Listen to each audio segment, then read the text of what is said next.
how to use your mala beads. So typically you have 108 beads that wrap around, sometimes 54, but if you times it by 2 and do it twice, then you get 108 as well.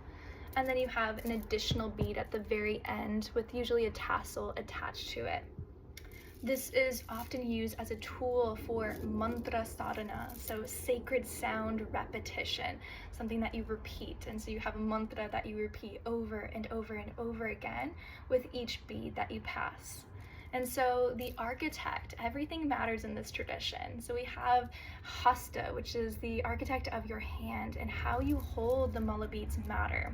So you usually use your right hand and you use your middle finger and your thumb to hold the beads together, which means that your index finger is just kind of hanging there in space. This is your ego finger, so we're kind of taking the ego out of the equation here.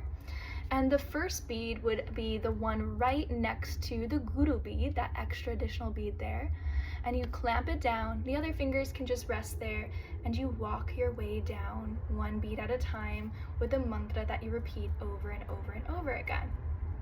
If you feel very ambitious and you want to do 108 rounds or 108 more after you've gotten to the very end of your first round, then what you would do is not just go over the guru bead to the next, but rather you keep your hand right very next to that bead that you're holding, flip it over and turn the hand so you're still holding that same exact bead, and then you're going to walk your way backwards the way that you were going until you do 108 once again. And then the last piece here that is really important is that this is a tool that is sacred, that is full of bhakti, of love, of devotion, of pouring these mantras into each bead over and over again.